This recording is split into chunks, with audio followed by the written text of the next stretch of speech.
Well, we're going to go ahead and get started, folks. Anoai kako, aloha kakahiaka, aloha awinala.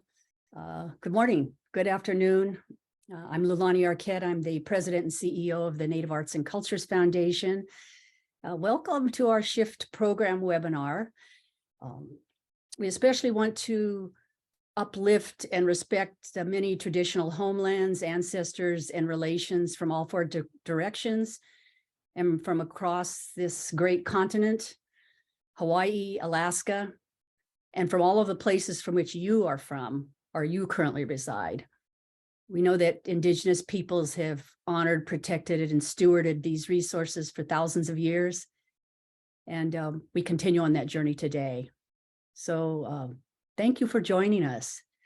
In the past 12 years, we have found that Native artists and organizations from urban communities to tribal reservations are really doing some profound work to strengthen Native communities, to change misconceptions about Indigenous peoples and Native arts, and ensure this important continuation of our valuable cultures.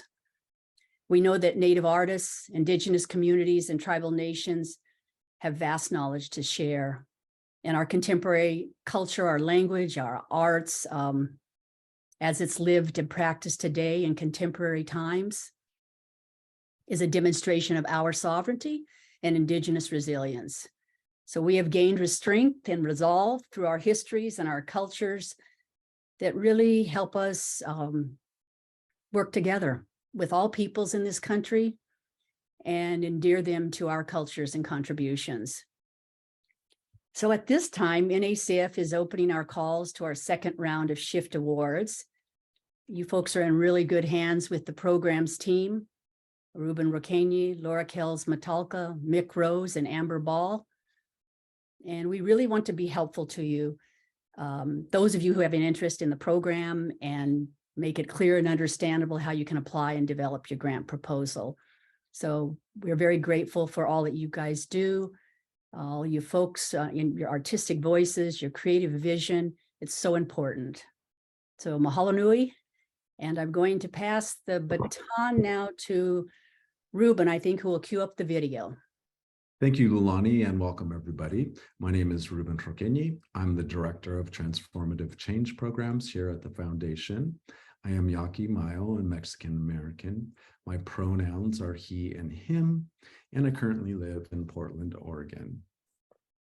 Portland rests upon the traditional and unceded homelands of many tribes, including Grand Ronde, Multnomah, Wasco, Cowlitz, Cathlamet, Clackamas, the Bands of Chinook, Tualatin Kalapuya, Molalla, and Siletz, all of whom made their home and continue to make their home along the Columbia and Willamette rivers that run through this region.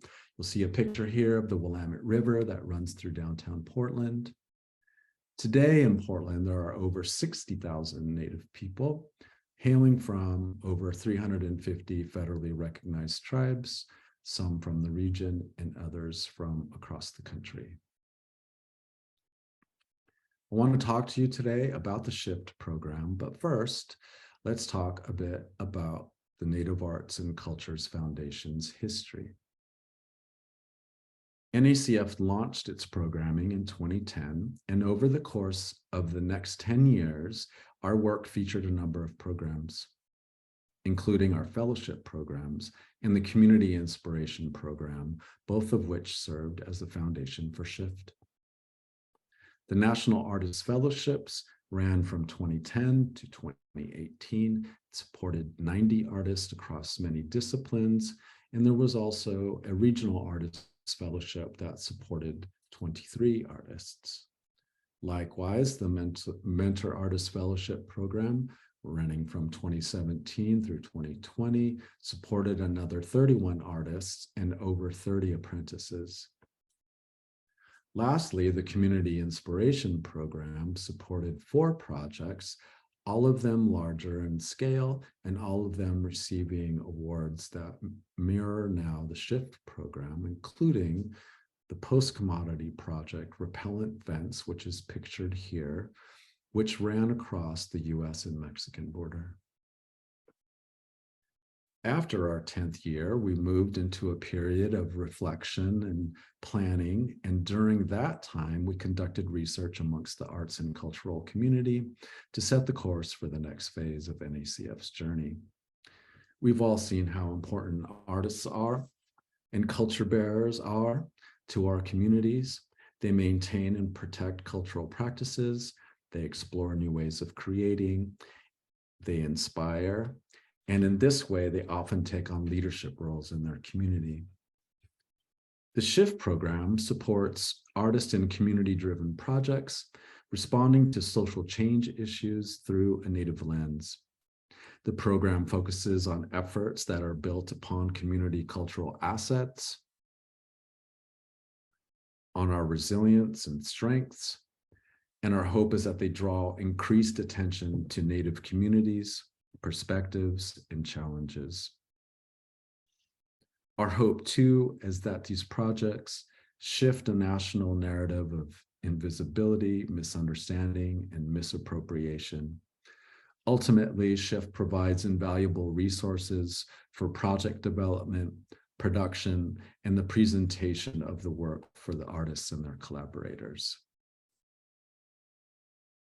Essentially, our hope is that SHIFT leads to community action. And here is a great example of that from artist Chanupa Hanska Luger, a 2016 National Artist Fellow.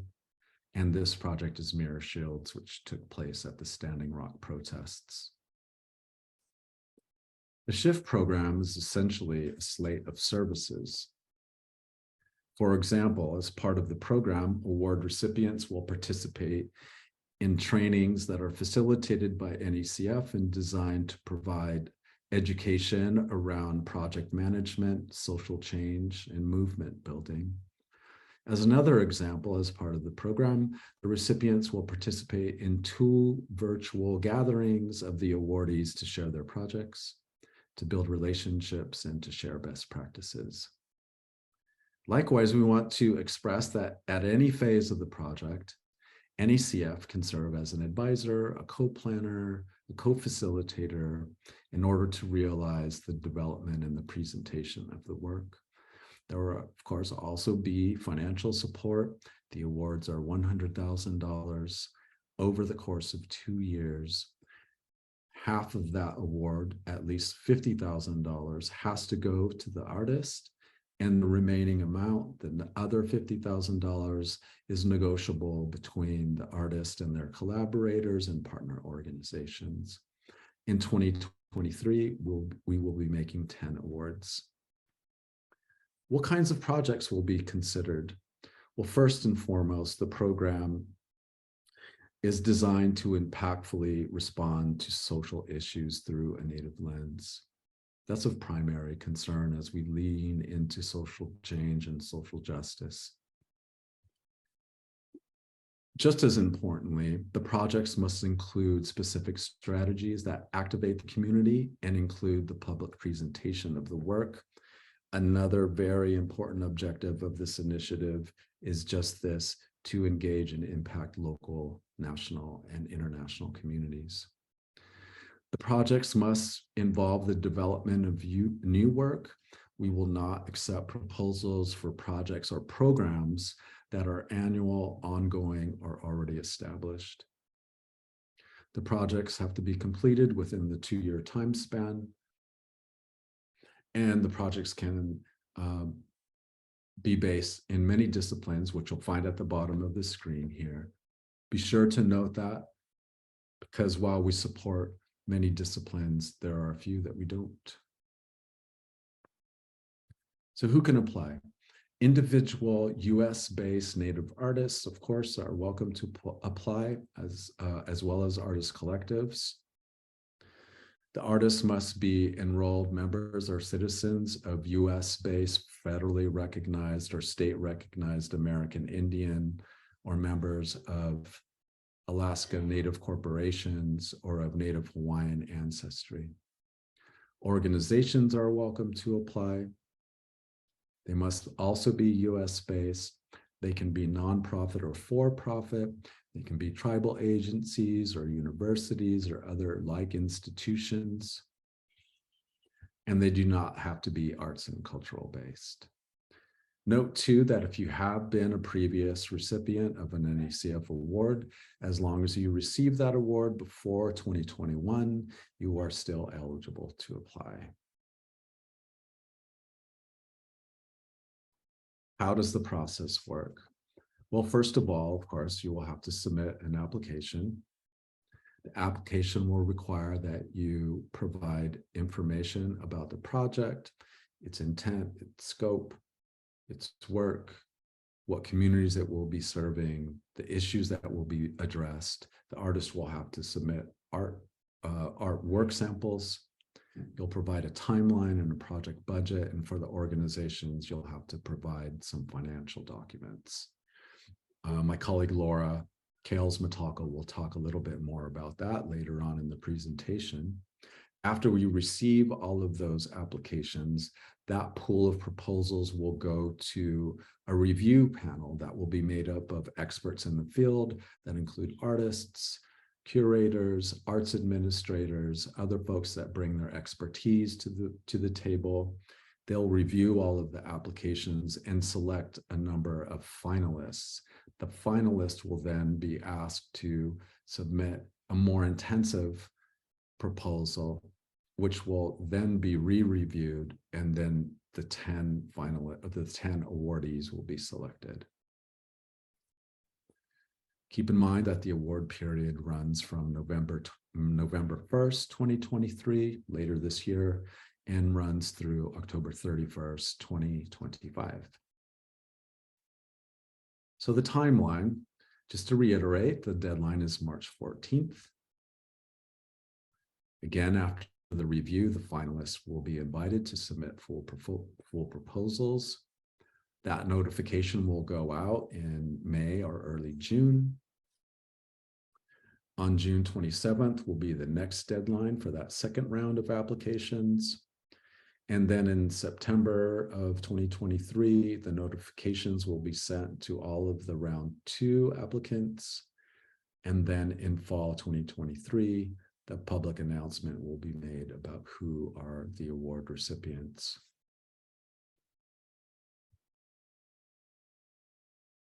So to learn more about how to submit your application, I'm going to go ahead and hand over the mic to my colleague, Laura Matalka, and she will talk to you about our online platform called Submittable.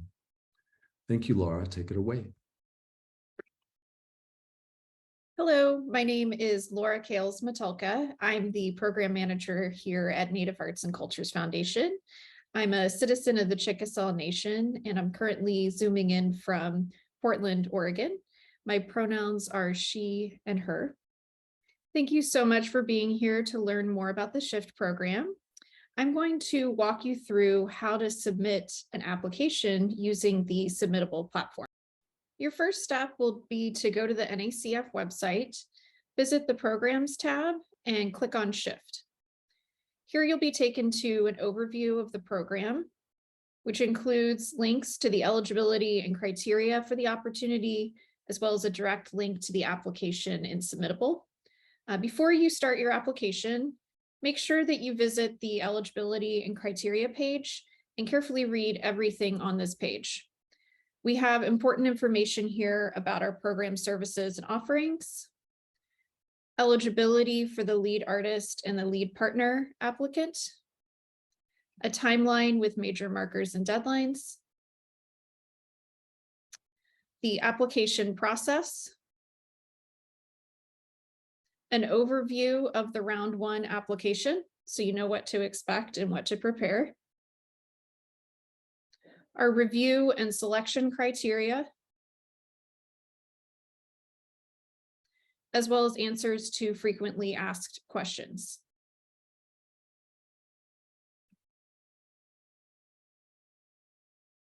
We also have contact information here for if you were to need help with the submittable application, who to contact, as well as who to contact for questions about program eligibility and content.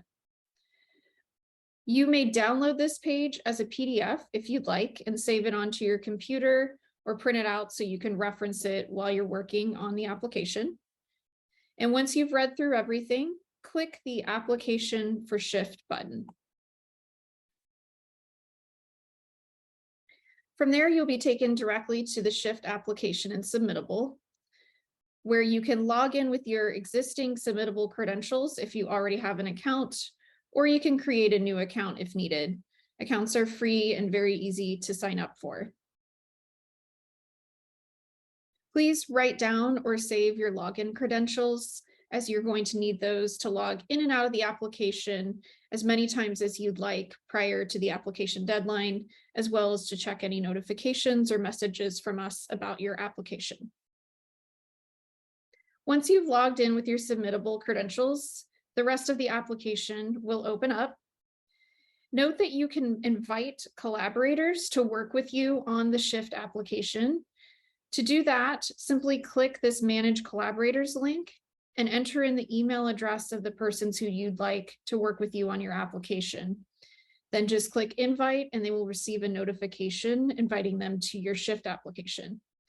Those collaborators will be able to help you to answer questions and upload documentation. But note that the person who started the application under their submittable account is the only one who can submit the completed application. The Shift application begins with the eligibility section, in which the lead artist and partner will answer some questions to determine if they're eligible for the Shift program. If you are eligible, the next section will appear, which is the lead artist and partner organization's best contact information.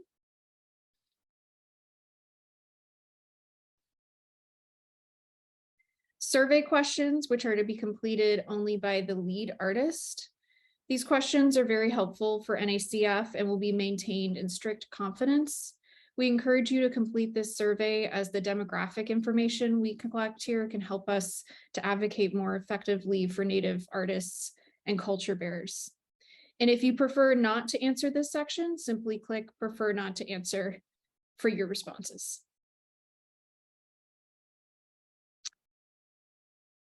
Next is the project narrative section.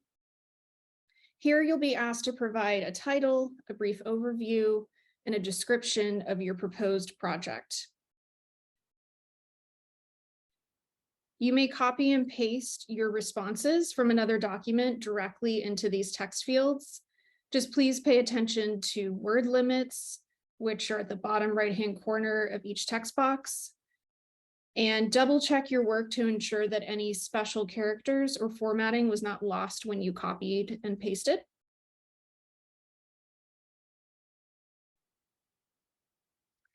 Following the narrative section, you will be asked to upload work samples from the lead artist or collective applicant and other supporting materials. Please upload work samples that demonstrate the quality of your work, and all of your work samples should be no more than 10 years old. And we highly encourage you to upload samples of your work that reflect or are related to the medium of your proposed project. For each discipline, we have a different requirement for the number of work samples that we ask you to upload. For visual artists, we ask that you upload 7 to 10 work samples. For performance, audio, and film and video, upload no more than 3 work samples that are no longer than 10 minutes combined for review. If your samples are longer than 10 minutes combined, reviewers will not review past that 10 minutes. And if you would like the reviewers to start reviewing at a certain point in your audio or video file, please include that starting and ending cue in the descriptive section for each work sample. For writers, please upload work samples that total no more than 7 pages. So you may upload one 7-page document or multiple documents that collectively add up to 7 pages. To upload your work samples, click the Choose File button, and then you may select files from your computer or your device to upload directly to the application. We will accept multiple file types, which are all listed out here.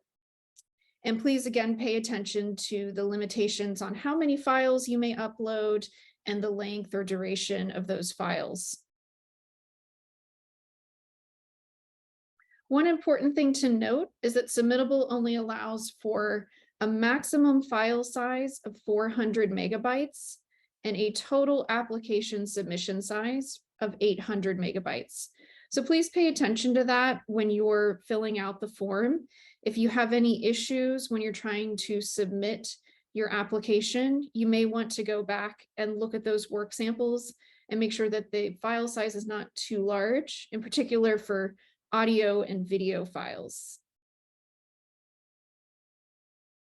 After you upload each of your work samples, you will have the option to enter in descriptive information for each file, such as artist, title, date, description, medium, and so forth. We highly recommend that you complete those descriptive text boxes so that the reviewers have a clear understanding of your work. After you've uploaded your required files, you may enter in web links if you have them. This section is optional. You may enter in up to 5 web links here. Then we ask that the lead artist upload their resume or CV, as well as documentation of their native citizenship or ancestry. The documentation that we will accept is listed right here in the application, as well as on the website.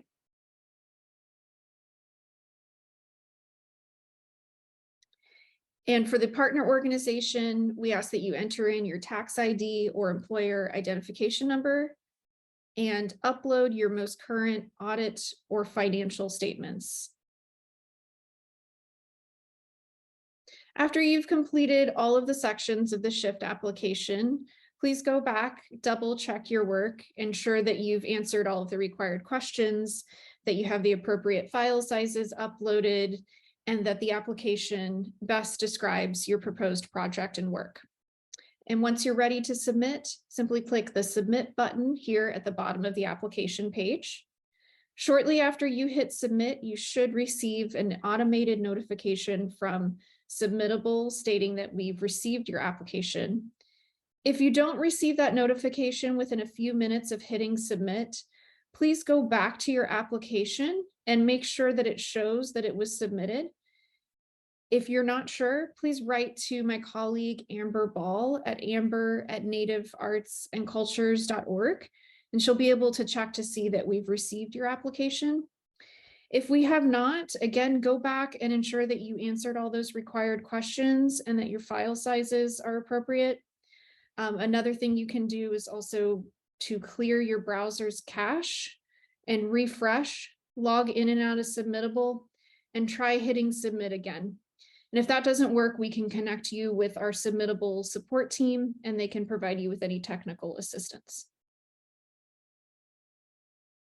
All this said, please ensure that you give yourselves plenty of time to submit the SHIFT application. We recommend that if you can submit it a day before the deadline, or at the very least a few hours before the 5 p.m. deadline on March 14th, that will give you a little bit of a buffer in case you do run into any technical issues and need support with your application. So if you have any questions about the SHIFT program and its content eligibility, again, please contact Reuben. And if you have any questions and need support with the Submittable platform and submitting your application, please reach out to my colleague Amber. And thank you all again for listening and being here, and best of luck with your submissions. Thank you, Laura. Much appreciated. Very comprehensive. Okay, everybody, mark your calendars. The deadline is March 14th, 2023 at 5 p.m. Pacific. Please note the contact information that Laura provided. Again, if you need any help with around the eligibility criteria, any piece of the process, or the content of your application, please contact me. If you need any support with the online application, anything that's tech related, please contact Amber Ball. Both of our emails are listed there, and you can also find them on our website inside of all of the information. want to encourage you to go to the website. It's going to contain all of these details much more comprehensively and include a written Q&A at the bottom. So I want to encourage you to submit this brief survey that'll drop down on your screen. The information that we gather here is strictly confidential. It's only used in aggregate, and it helps us to better do our outreach. So now we'll be moving into a question and answer period of the presentation. Please post your questions in the Q&A. We won't be taking questions in the chat. The Q&A you can find at the bottom of your screen in Zoom, and then you can just type in the questions that you have. And so with that, from all of the NACF team, we want to thank you for tuning in to the presentation, and we will now be taking questions from our listeners. Thank you so much. Okay, so I see this first question, I think is a really good question. If you are a multidisciplined artist who works in video, should you only send video for your work samples, or is it possible to send a combination of photos in video? It is possible to upload multiple disciplines into the application. The question is, maybe also, should you? And so I think the work samples should best reflect the anticipated work in the project. So if the work in the project has more to do with this multidisciplinary kind of video, then focus on that. If it's going to be a combination of all those, then of course submit your best work across the board. So yeah, it really depends. So but in short, yes, you can. Okay, on to the next question. Is it advisable for even individual artist applications to move award monies through a partner org instead of receiving them directly? Either way, when an artist receives money, whether it's directly from NACF or from your partner organization, profit or nonprofit, you're still going to receive a 1099. And out of that award, whatever monies end up in your hand, part of it belongs to the government, unfortunately. So you still have to pay taxes, if I'm reading another question inside of that question. It can be smart to move it through your partner organization because they will have more, they will have an administrative infrastructure, more than likely, that will help you in terms of who to pay, whether it's the artist yourself, of course, any vendors that you're using, any of your collaborators, materials, anything else. So again, up to you, not necessary, but that can be negotiated between you and your partner organization.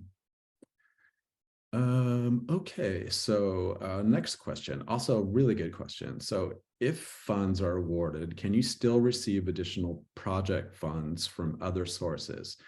Absolutely, especially if the project is going to be larger than $100,000 that is made for the award, you're going to need to. So that would be included in your budget. Of course, we always advise that multiple sources of income are going to make it easier for you to move through your project. If the overall budget is less than $100,000 or right at $100,000, then maybe you don't need to raise more money. But it's not a requirement to have other funds coming in. But again, if you are going to have a budget that's over $100,000, please demonstrate how you're going to make up that difference. So if your budget is $125,000, please indicate how that other $25,000 is going to be made up. And that can come in the form of other awards or individual donations out of pocket. There are many ways to make up for that income. Okay, let's see. Next question. Some Native people have issues with enrollment due to descendancy in multiple tribes, etc. Is it possible for them to apply? At this time, we do not we do not accept any other paperwork except for enrollment. Again, whether you're from a US-based American Indian tribe, Alaska Native Corporation, or are of Native Hawaiian descendancy. So unfortunately, the answer to that is no. Can artist teams who are Indigenous and non-Indigenous apply? Also a really good question. Collaborators can be from any cultural background, but the lead artist in the collective or in a group has to be a Native artist. But you can work with any artists, Native or non-Native, and that includes organizations. They do not have to be Native run. They can be from anywhere and run by anybody.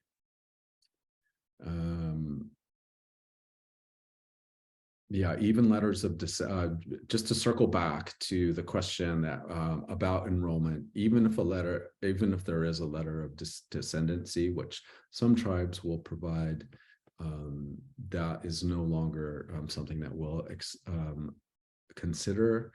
There's just been the different tribes don't have different kinds of paperwork.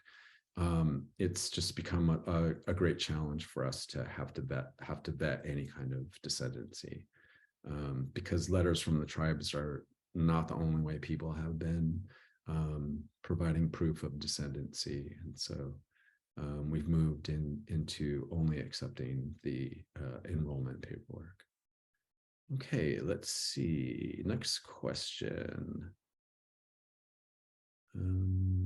Don't see another one for now, but I guess I can circle back to some of them that were answered in the Q&A written. But let's go ahead and we can do that verbally for those that can't see that. What is meant by social change, and do projects addressing climate change and environmental issues fall under that umbrella as well? And so in short, yes, climate change and environmental issues fall under that umbrella. And what I wrote here is perfectly exclamation point. Those are exactly the kinds of projects that we're considering. Next question, which I think is really important as well, in terms of artist collectives, the question asks, if multiple artists want to apply together for the same project, would they be considered a collective, or is that term reserved for legal LLCs or specific tax groups? It's not related to LLCs or tax groups. A group of artists can apply. You would have to select one of the artists from the group. Of course, they have to be a Native artist, to act as the lead artist, who will be the point person for the project. They will have the relationship between NACF and the project. So I would advise just naming your collective. It could make it easier for you all, but multiple artists can apply together, so to speak, as a collective, even if formally they're not a collective. But it could be situational. I advise that you would just send me an additional question or explanation via my email, and we can talk it out a little bit more just to make sure I'm giving you the right answer. But in general, yeah, it'll be okay. And yes, that is the correct address or email address for me, Reuben@nativeartsandcultures.org. Thank you, Mick, for also answering that. Okay, let's see.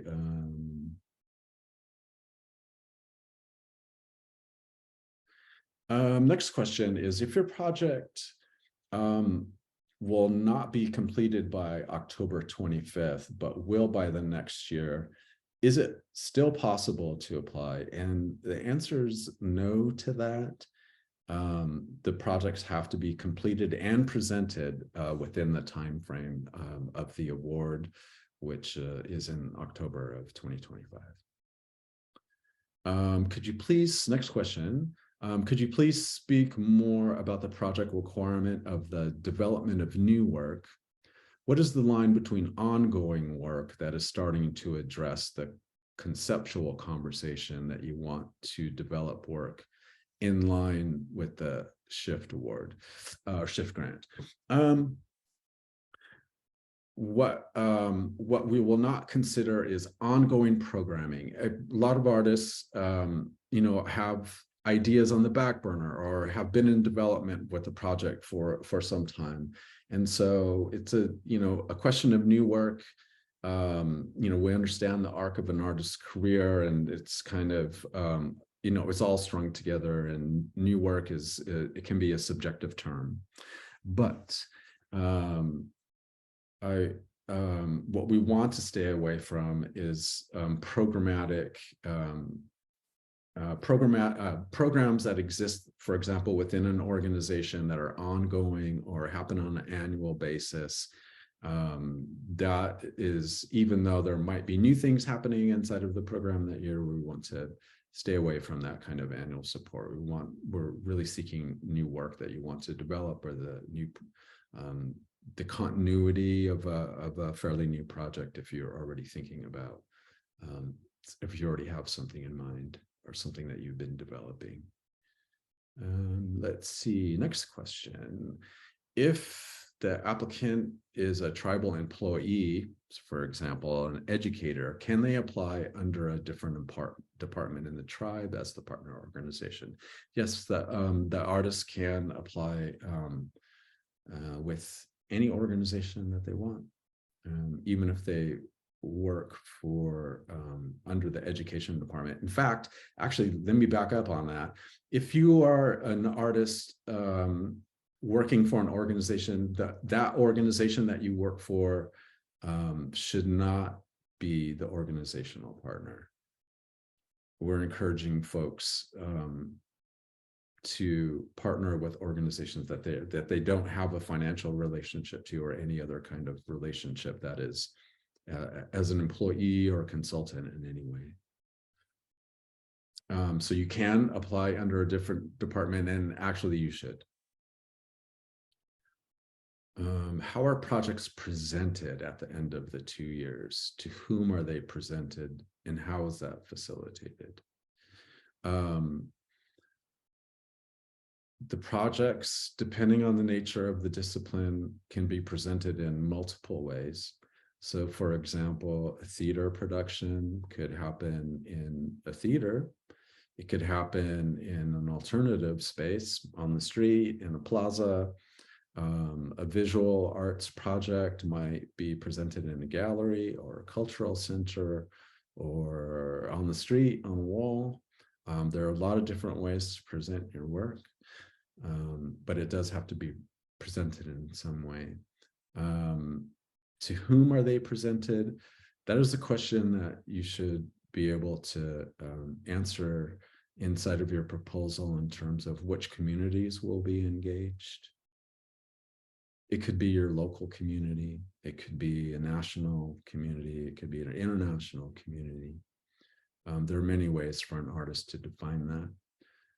It could be your native community, or it could be a non-native community. It really depends on the nature of the project and the issues that you want to address. How is that facilitated? It's an interesting question, a complicated one, but in general, a presenter might facilitate that for you. So, for example, there are a few projects from the first round of awardees where the artists are working with an organization that presents the work. So one artist, for example, is working with a dance theater. They're a choreographer, and their company is presenting the work in the dance theater in collaboration with the organization that runs the theater. Let's see, anything else?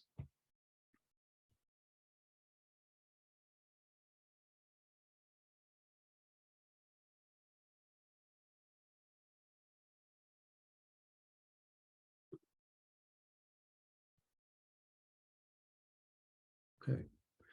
Next question. We have about 10 minutes left. Let's see. How important is the artist's CV resume in the application process? If an artist's day job is not in the art sphere, will that weigh heavily on the application? In your CV/resume, It really would depend on what your day job is. If it's not reflective of your arts practice, it's not necessary to put it in there. In general, an artist's CV focuses on the work that they do as an artist. For example, a visual artist will provide a list of wherever they've exhibited their work. Some traditional artists will include what kind of markets they've presented their work at, what kinds of awards they've won for, like best of show. In terms of education, some artists speak to a more formal education in an education institution. Other artists talk about any training they've received from a mentor or an elder or another expert in the field. It doesn't need to demonstrate that you've gone to school or something. So I would keep it arts focused. In short, I would keep it arts focused as much as possible, unless your day job reflects the kind of work that you anticipate doing.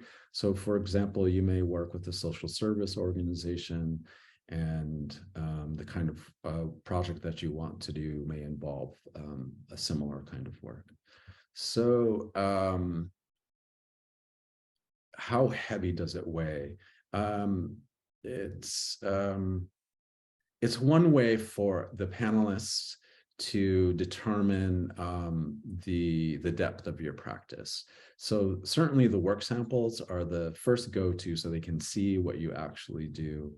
A description of your training or any of your experience leading up to that can demonstrate how deeply you are into your practice. And so I wouldn't say that it weighs heavily per se, but it's just another piece of for the panelists to develop a sense of who the artist is and what their practice looks like, what the history of their practices looks like, the arc of their career, that kind of thing.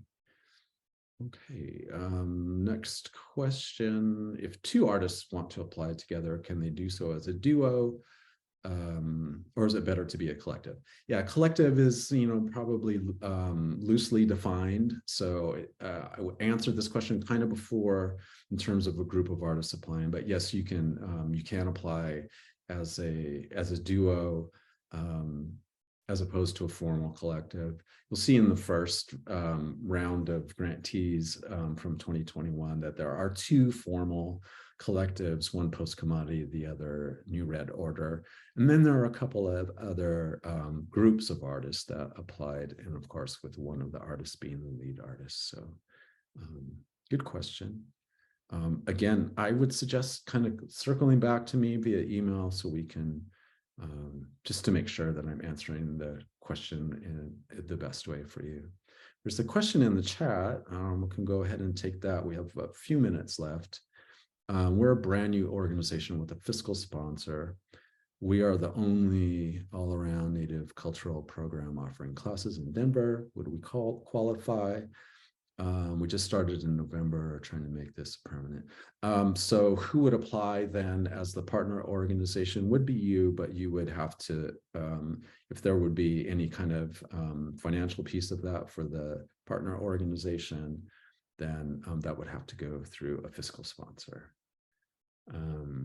I don't know if you've applied for a nonprofit status or anything of that sort, but they often provide letters that demonstrate that you've applied for that, even though you haven't been formally approved yet. That's something that you could provide as well. Yeah, it can get a little bit tricky if you've just started to demonstrate that you are a business proper, so to speak. That's another question that you should probably follow up with me via email, just so we make sure that all of that is ironed out.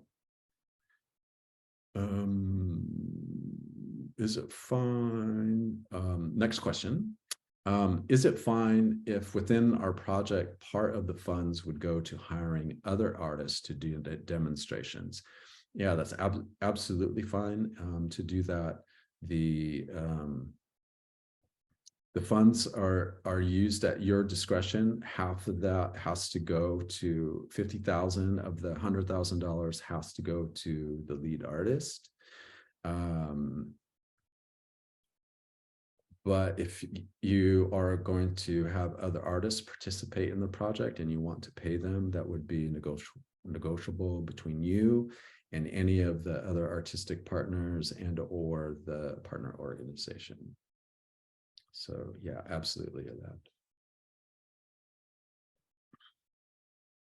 Okay, we're at a couple of minutes to the top of the hour. Pretty good. We answered 16 questions. There are no other last minute questions here. Going once, going twice. So again, if you have any other questions, please let us know. We're happy to answer them. It's what we're here for. You can also, these are, fairly logistical questions, but if you have any questions about the content of your proposal, which way you want to lean into any of the subject matter or any of the content, please, shoot me a note and I'm happy to work with you on that as well. So with that, on behalf of my program staff here, thank you so much for attending. And thank you for your time. The video will be posted, cleaned up on our website if you need to refer back to it again, or if you have any folks in your community that would like to, are considering applying, they can go and they can check it out. Okay, awesome. Thank you.